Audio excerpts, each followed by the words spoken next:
Go. Hello there, and welcome back to Classroom Connect. We are your hosts, Gabriella and Kay, and today we're here with Angel, Chang, Adam, and Shannon, and we'll be diving into a super interesting qual project on comparing how English is used in education across two very different places, the Philippines and Canada. We've got summaries from interviews with two great educators, Sir Jomer, an ESL teacher in the Philippines, and Holly, an educational assistant in a Canadian elementary school. This is really interesting stuff, and I know a lot of people worldwide are eager to hear about it. Let's break down what they shared. First, we have our Canadian interviewers who spoke with Holly.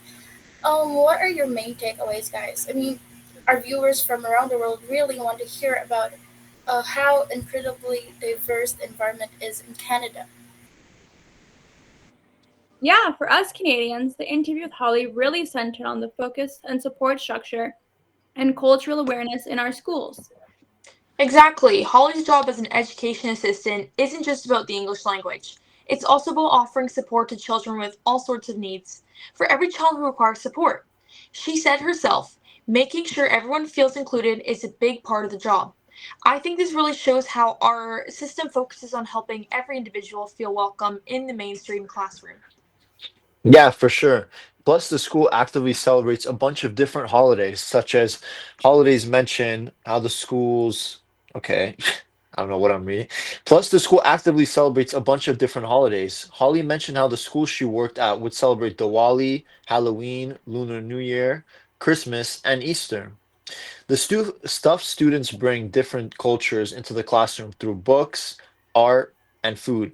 There's a big emphasis on being educated on Canada's history also, through acknowledging Indigenous peoples and territories, while also learning about Canada's history in school along with that. It clearly shows that in Canada, inclusion is about celebrating differences and making the environment reflect the diverse student body, not just about teaching English. Yeah, I do think many countries celebrate a lot of holidays, right? And cultural ones too, as many countries have become more multicultural. That's true. I think celebrating either big or small things is always fun and important. All right, thank you guys. It sounds like you learned a ton from interviewing Holly. Next up, our Filipino interviewer spoke with Sir Jomar, an experienced ESL teacher. What stood out for you guys? We really appreciate how carefully Sir Jomar's approach is designed just for second language learners. Also, here is a quote from Sir Jomar. As an ESL teacher, my goal is to help students feel confident using English through simple communication, collaborative learning, and clear in a classroom where questions are welcomed and every voice is valued. Right. His main methods are crucial in an ESL setting, using clear, simple language, avoiding confusing idioms, giving short instructions, and constantly using positive feedback like, "That's a good question." That's how students actively pick up the language. Right? He also focuses on interactive lessons to build speaking skills and confidence, which really reflects the huge emphasis on English communication in the Philippine education system.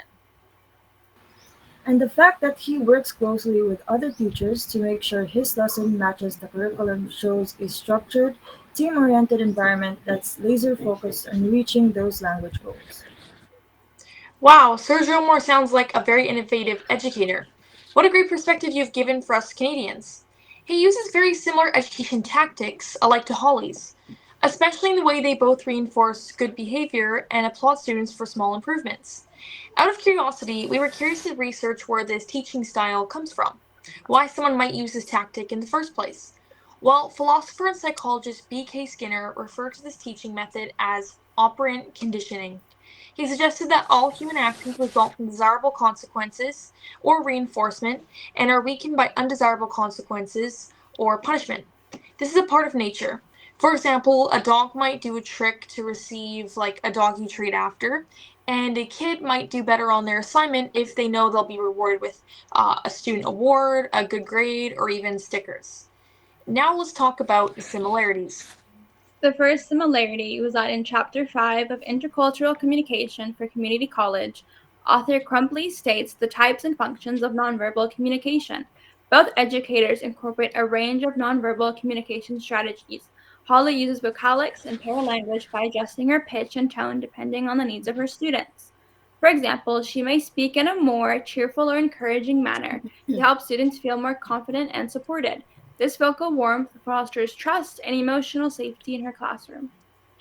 And a quote we would like to include from Holly's interview is: "Nonverbal communication is my number one for relationship building with my students." We picked this quote as Holly also on kinesics, including gestures, smiling, and open body movement.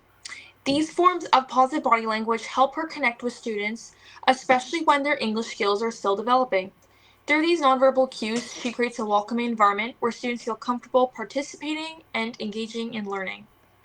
Yeah, for sure, exactly. Both believe that confidence building is essential. They understand that praise, encouragement, and being a positive role model helps students grow emotionally and academically. Now, time for the differences. Yeah, similar as the two educators from Canada and the Philippines are, we also observed many cultural differences. Let's start off with what the students of Canada observed when comparing the Canadian education to the Philippines. Yeah, our first difference is according to Deardoff's process model of intercultural competence. Holly demonstrates the internal outcome stage. She shows adaptability, empathy, and openness by adjusting her teaching methods to the need of her students. Holly uses English as a tool for inclusion by helping learners feel supported and able to access the classroom environment. Her communication style is emotional, flexible, and focused on building with understanding. Sir Jomar, on the other hand, uses English with a more technical and instructional purpose. His primary goals are accuracy, pronunciation, and language development.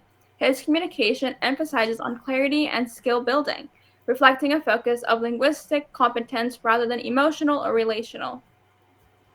The second difference is that their teaching methods differ. Holy uses many tools such as visuals, preferred objects, technology, translation app, and peer support, while Sir Jomar uses ESL methods such as avoiding idioms, avoiding slangs, encouraging repetition, and focusing on clarity. For their third difference, their cultural environments differ. Holly works in a multicultural Canadian school that celebrates many holidays and prioritizes Indigenous awareness, while Sir Jomer's environment focuses more on English learning rather than cultural celebration. His work is centered on structured language instruction. Now let's talk about our theories. Yeah, this all ties back to a cool idea called the communication accommodation theory. Simply put, it shows that both Sir Jomer and Holly wisely adjust their communication style, whether it's slowing down their speech, avoiding complex words, or using visuals and gestures to perfectly match the needs and language level of every student they teach. Yeah, for sure. We found that the value orientation theory by Kluckhohn and Strotbeck in Crumpley's Intercultural Competence Chapter 2 fit perfectly into our interviewees, as both focus on the relationship they have with their students. Holly concentrates more on the relationship she has with each individual student, while Sir Jomar focuses on harmony and teamwork. Yeah, and now we're going to explore the language privilege and how it intertwines with professionalism in both countries. English is really such a common language that it is taught worldwide, used in a wide number of workplaces, and not just in North America, but internationally. I was talking with a local mechanic and his wife, who were from Korea, and recently his wife was telling me how when you walk around the streets of Korea, you'll hear the English language spoken much more than the Korean language. And I overall just think it's much easier to travel abroad when you can understand English. Yeah, for sure. In the Philippines, English carries power. It is linked to opportunity, education, and future success. Professional English there is more formal, structured, and accuracy based. In Canada, professionalism is shown through flexibility, inclusive communication, and adapting to student needs. English is not the only language of value because the school environment respects multilingualism. Both settings, though, are professional, but the expectations are shaped by the social and cultural values of each country itself.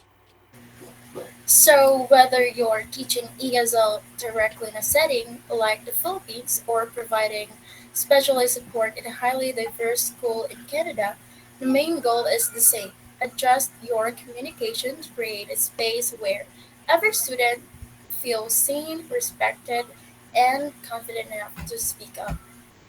That's all the time we have for this deep dive. A huge thank you to the co-op project students for sharing their insightful interviews. Join us next time on Classroom Connect. Yay! Yeah, I think that was perfect. I will say though,